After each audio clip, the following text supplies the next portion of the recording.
Good morning, all, and Ramadan Kareem to all. I'm Arvind Shekhar from DigiConnect, a division of the Great Minds Group. Along with my colleague Zoheb, I will be running today's session. The first day of the holy month is a great day to speak about food security, isn't it? And I welcome everyone to the fourth edition of the MENA Food Security Digi-Conference. And today's session is focused on transforming the MENA food production by modernizing farms. Firstly, I'd like to thank all the advisors and the speakers of this conference who have helped us in shaping up this program. And a special thanks to the regional ministries to support this initiative with their attendance. And I thank our supporting partners, our media partners, and our sponsors, without whom this would not be possible. Thank you all for taking this time to join our virtual discussion session today. And we encourage you to actively participate in this session. I will move to the next session, which is the fireside chat. And Ustad Abdulaziz, Ramadan Kareem. Ramadan Kareem to you as well. Assalamu alaikum. Sabah al-khair. Inshallah kunkum khair. Everything as well. Thank you. I will. Good to have you. Allow me first to just start by talking about the future of indoor farming in our region. So far, we've heard of so many innovations, technology updates, but the challenge of indoor farming in our region is definitely one that we all know about. I think Seta mentioned it in her introduction. We live in an area that is arid by Mother Nature's terms. We live in an area that has shortfalls and scarcity in water. We live in an area that has high salinity soil. We live in an area that has limited, let's say, resources that complement sustainable agriculture. So indoor farming naturally is one that is of interest, I think, to all the value chain. Let it be like myself, a policymaker, or that advises the whole spectrum, then to the actual farmer himself. So Ustad Abdulaziz AlMulla is the founder and chief executive officer of Mother Farms, a well-known farm. Congratulations on your PR work that you do. We even hear about it from this part. So we'd love to hear from you to give us a bit of an insight.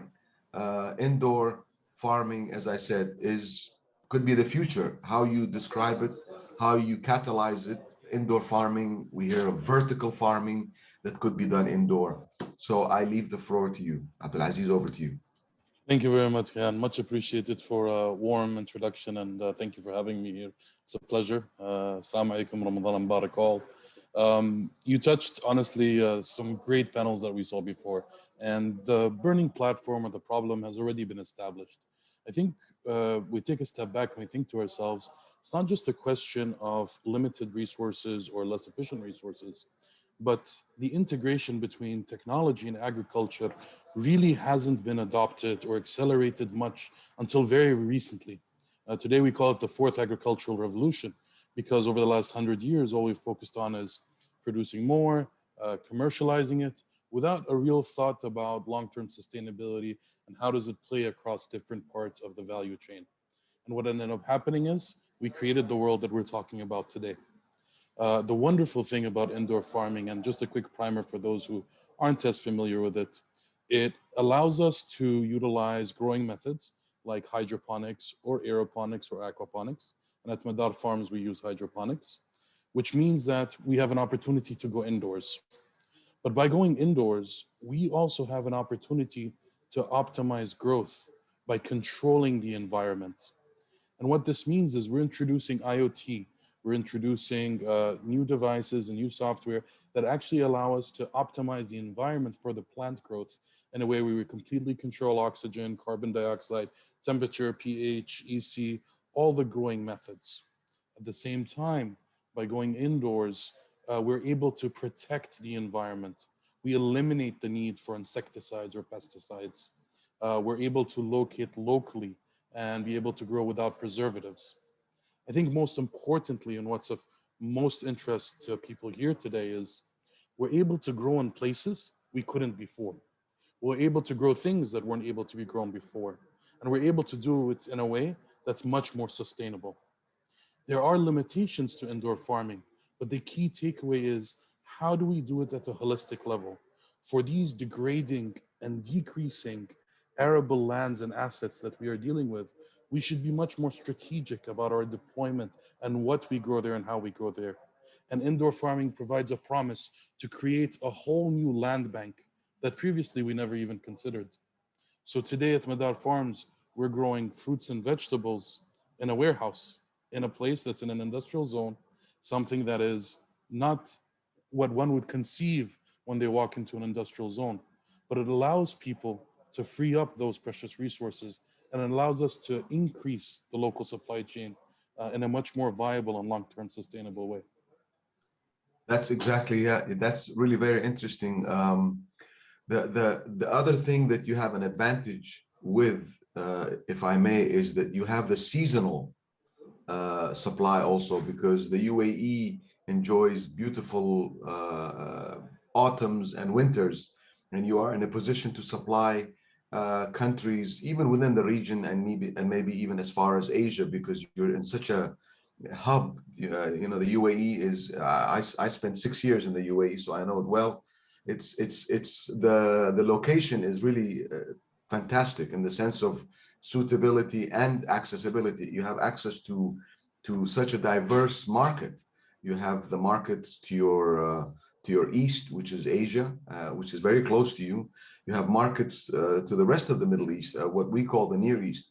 But I think the question that you touched upon is, you're operating Al Madar Farms, as you said, in a warehouse, and just share with us what are, okay, obviously we know all the pluses, but there must be some limitations which you're working on that are, let's say, fixable, or that are that are adaptable. Trevor earlier mentioned his technology of how he was showing us his pivotal farm vis-a-vis, that's really very interesting, because we had that in Saudi Arabia, which we'll go into later on. But perhaps the audience would like to hear, because it's really very innovative. You've taken indoor farming to a different level. So how would you share some of the shortfalls that you're working on?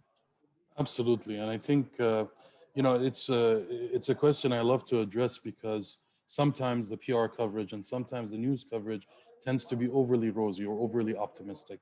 It's an industry with challenges and a technology with challenges, just like anything else.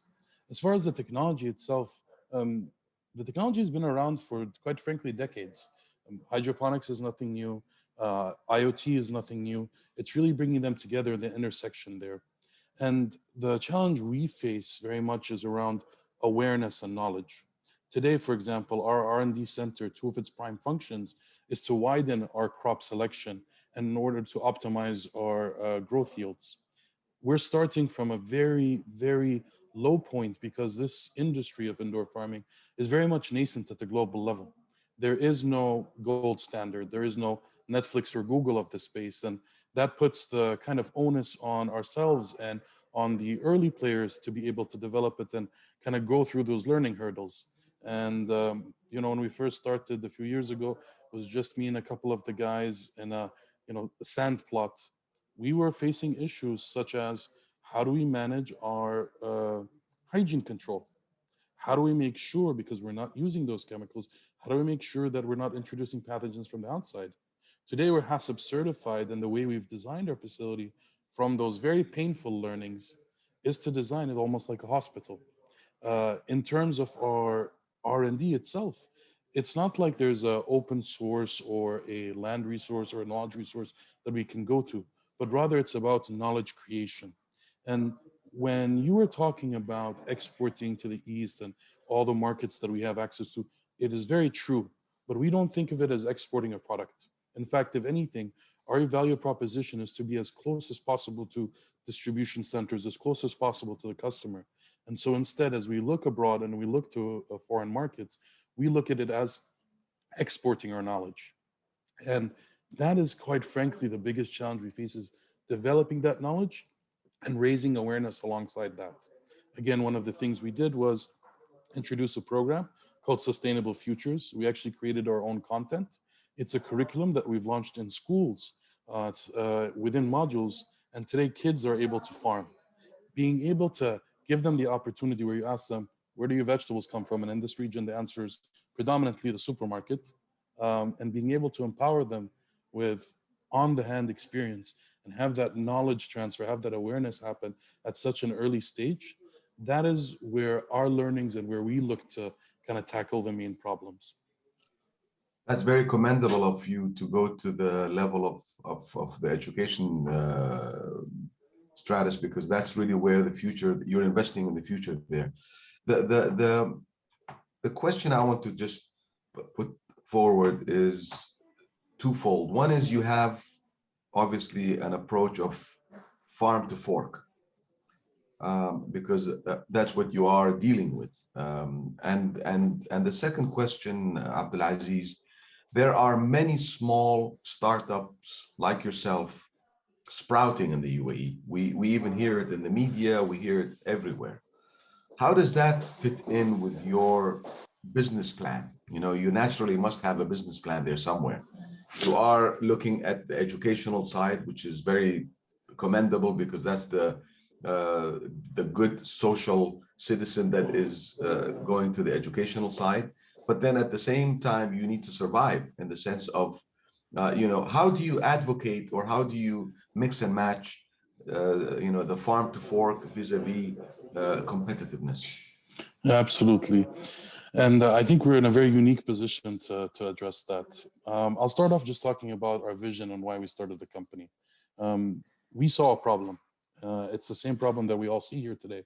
But I think what terrified us was the fact that we considered ourselves educated or aware. We thought that we knew the challenges we faced in the region. And after seeing the numbers, we realized how ignorant we were. And that's a terrifying thought for us to have. And we started Madar Farms. Our vision statement is very much to empower and facilitate the greatest change to address food and water security. Now, today that may mean us building indoor farms and us developing that knowledge and that technology. Down the road, that may look different. When we first started this, there were no other players. And we were literally working with the government and continually having to pound on doors to address issues like license, that the structure didn't exist. Or how do you go into an industrial zone? It's never been done before. How do you work with civil defense and the regulatory authorities and such to create the kind of supporting structure that's needed and the regulatory structure that's needed in order to make sure that we have a comfort to allow us to build a commercial case. And at the same time, what ends up happening there is we've been a national champion for the country. In dealing with these issues and documenting them and working with the stakeholders, we've been able to facilitate entry to a lot of other startups and a lot of other players. And while this definitely raises a level of competition, we see it as healthy competition because the space is so antiquated and is so much in need of disruption. And the problem is so large, we really need more players in the ecosystem in order to allow us to more effectively tackle the problem. The way we see it is we need a slice of the world's biggest pie, but we can't get there unless we're able to facilitate the creation of that. I commend you for what you're doing. Really, that's very brave, and I think you're doing the right thing. Abdulaziz AlMulla, founder and chief executive officer of Madar Farms. Thank you for the fireside chat. We are on schedule, and I wish you all the best. Stay in touch. You know, I think these forums really create opportunities and creates networking for everyone at all levels. We wish you all the best. If there's anything that we can help you with from FAO side, please feel free to get in touch.